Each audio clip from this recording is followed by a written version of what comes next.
What's up, guys? Welcome to Daily Dose of Reddit. This is your host that's finally watching Game of Thrones Season 8, Zach, and today's subreddit is r/ChoosingBeggars. Alright, this story's called Just Another Toxic Relationship Story. This story is from a little under a year ago now. I sort of understand the stress that led to the situation, and I don't bear the choosing beggar much ill will. But it and a good few other similar incidents informed my decision to end the relationship about 6 months ago. So this story, I suppose obviously, regards my ex. Back when we started dating, she was studying for her undergraduate degree at university. She was very bright and very interested in her degree, but she wasn't a great writer and really struggled when it came to managing her time and resources for written assignments. I found this out when, one day, a few months into our relationship, we were both visiting her parents for a few days away from the big city. I was chilling out in a different room and letting her get some work done. I knew she had a big assignment due at midday the next day, so I was making sure not to distract her, giving her space to work so she could get it all done and in on time. She comes bursting into the room, in tears, panicked, and scared because she just cannot get it all finished. She's already significantly over the word limit and has not even come close to finishing her argument yet. Now, I was kinda used to these kinda situations. I was a couple years older and had finished a law degree already. So, last-minute buckled-down essay editing was pretty standard stuff for me. I gave her a hug, wiped her tears, made her a cup of tea, and told her that we were going to sort this out. Over the next 8 hours or so, we worked as a unit. She wrote new content and built her arguments whilst I scoured the rest of her essay, cutting down unnecessary words whilst making sure that the meaning remained intact, incorporating her new content as I went. It took us all night, but we pulled that essay into shape and got it in on time, fully completed and exactly 1 word under the maximum word count. She got a first, which is the highest grade you can get in the British university system. This was actually a high point for our relationship. At the time, she was very grateful, very happy, and I felt very appreciated. We had made a great team. As time went on, however, I came to find that she was behind on essays more and more frequently. I would find myself rushing across the city at a moment's notice to fix up another paper, which was going to be in late again and again. It started to get a little tiring,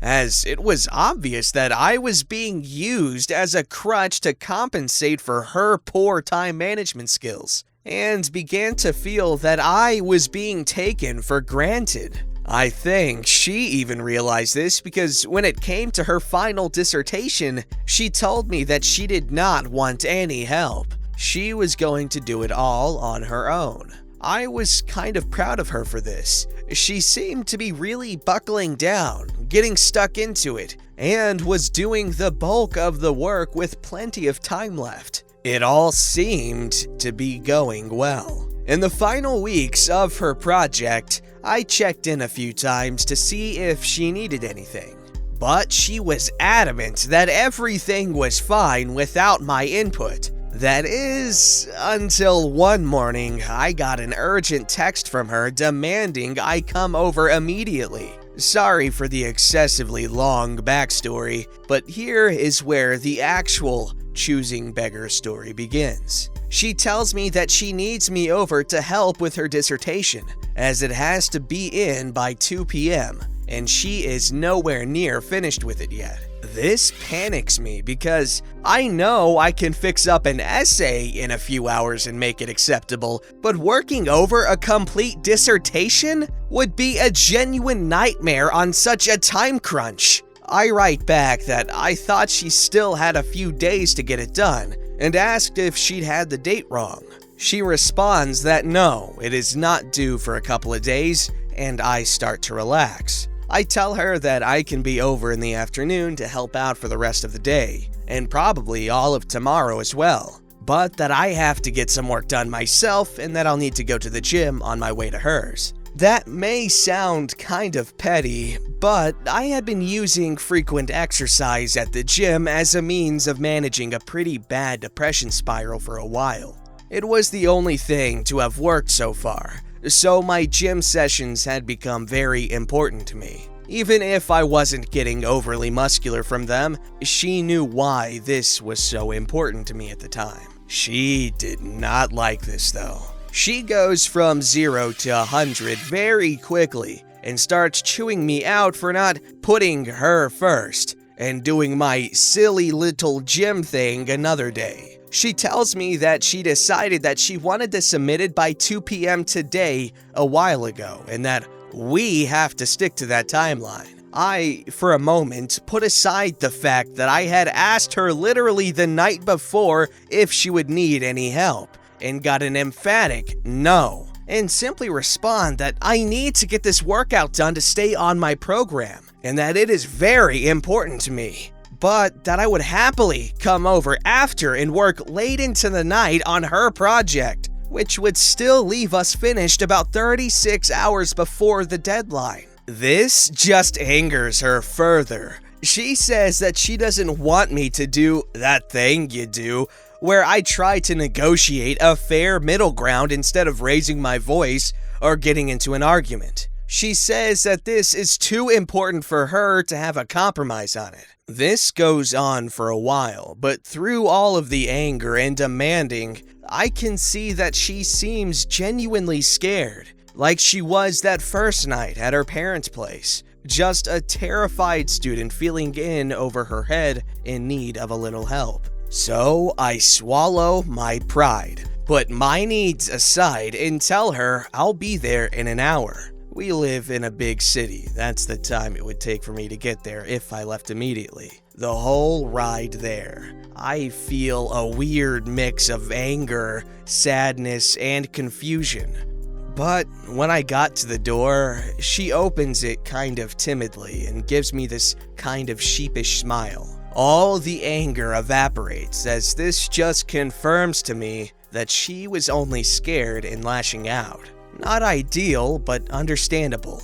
I once again give her a hug and make her a cup of tea, and we set to work. It's a harrowing ordeal. The paper is content complete, but it is thousands of words over the limit and riddled with grammatical and spelling errors. I work non-stop at it till late in the evening. We were never going to make it by 2 p.m., but with a lot of hard work, it is finally finished. With everything put in its right place, it's actually a very thoughtful and interesting project. I give it one last read over, smile, and hand the laptop back to her for her approval. She snatches it off of me with a kind of huff sound, as her attitude changes immediately. Over the next minute or so, she confirms that the work is done, checks that it's all ready to go, and then closes the laptop and immediately launches into an argument with me about how I should have come over immediately without being so difficult about it. I'm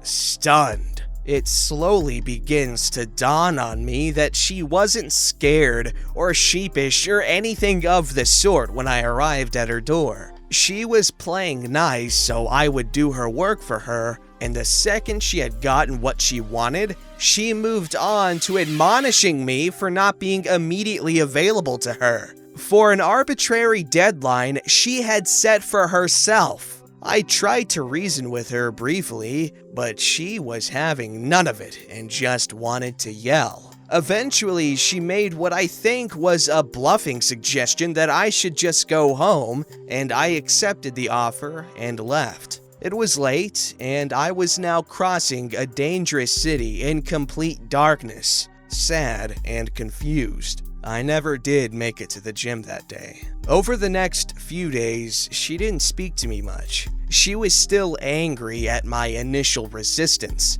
Eventually, we got past this, and we dated for another 6 months at least. This incident really opened my eyes to the kind of person she was though, and over those last few months, I noticed more and more how unequal the dynamic between us had become. It all came to a head last November, with yet another incident, kinda like this. If this post is well received, maybe I'll write about the actual breakup as well. Well, that ended up being significantly longer than I'd planned. I hope you guys like a bulky story. Stay safe out there and be kind to your essential workers. Okay, so I had a good think about it, and the breakup story is shorter and doesn't really have the same choosing beggar elements to it. So making a new post about it would probably break some kind of rules here, so I'm making an addendum to this already monstrously long post for it. Apologies to anyone just arriving here.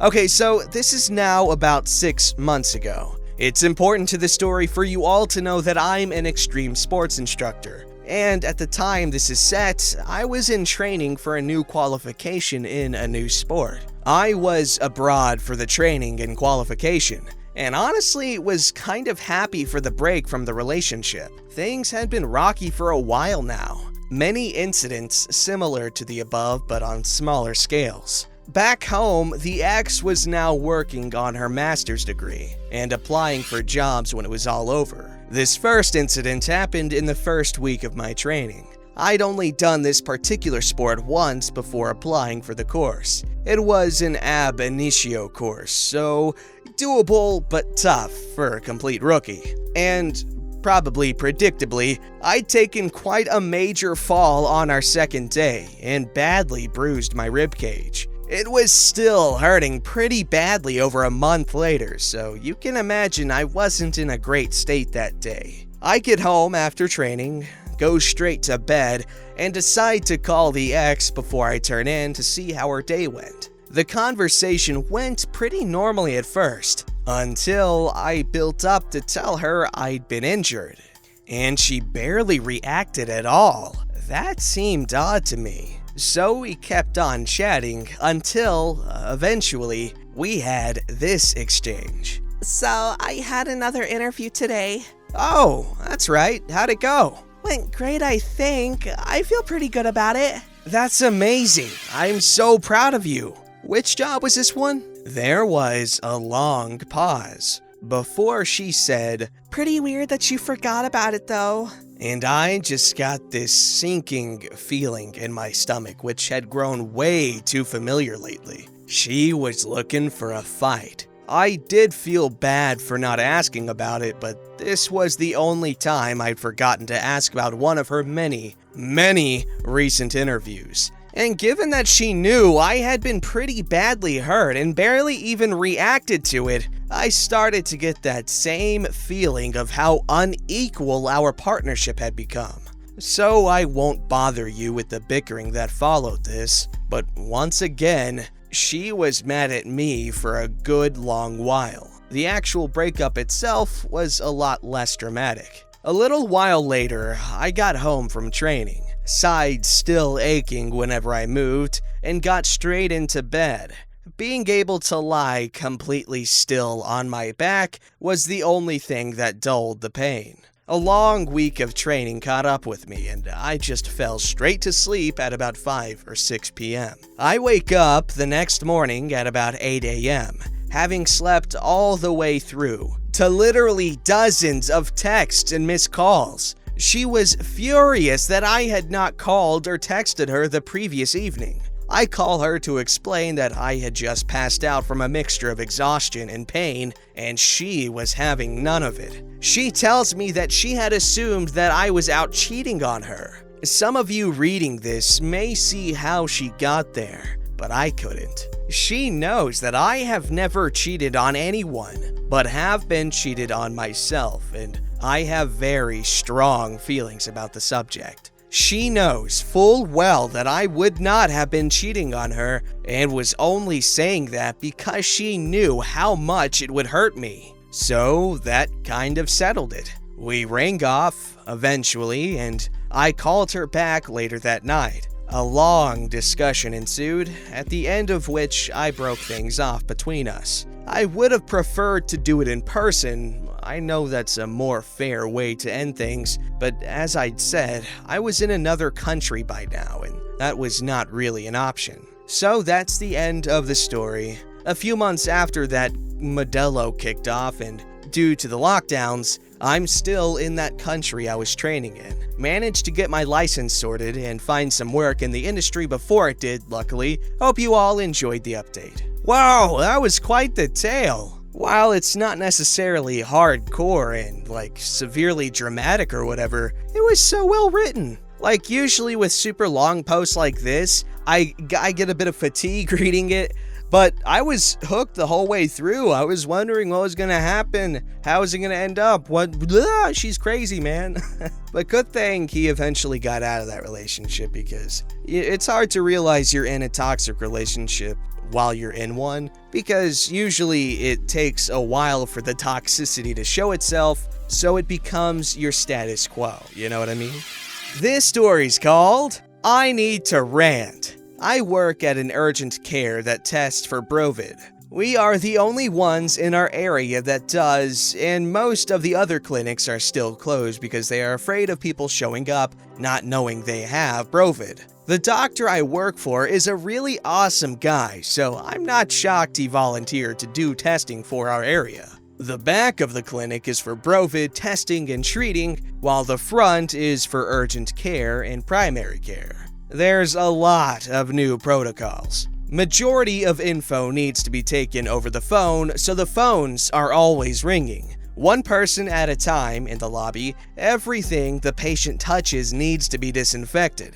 Doors are always locked. One door is for letting patients in, and the side door is for letting them out. And the last two I've been yelled at by people so many times now. We are usually a walk-in, but due to Brovid, everything is by appointment only. Lastly, everyone must wear a mask. We don't get a designated lunchtime, and to accommodate people, we've scheduled over it. The most we ask people to wait is 2 hours, and for emergency patients, no more than 10 minutes. People have slammed our doors, called us Nationalist Socialist German Workers' Party's members, tried to break our door open, yelled at us, tell us we're a joke, threaten us, refuse to leave, refuse to wear a mask, say we're infringing on their rights. The list goes on. Patients who I knew, who I talked to on a daily basis, are dead. A couple that came in often were dead in 3 days. We've had patients induce their own deaths because of this. I've had people call up crying because loved ones are in the hospital with Brovid and they're afraid. So God forbid if I ask you to wear a mask and wait your turn. Thanks for letting me rant and stay safe. Well, first off, given the nature of that rant, we must thank our healthcare providers, because busy and scary times now, folks. So the individuals that are directly helping these situations need to be respected and recognized for their work. So yeah, if you guys have crazy work rants that you just want to get off your chest, it doesn't even have to be something exciting like healthcare. It could be something lame like, oh man, this accounting job sucks, man. I don't care. Just let loose, my dudes. Don't forget to like, subscribe, and hit that bell to never miss an episode.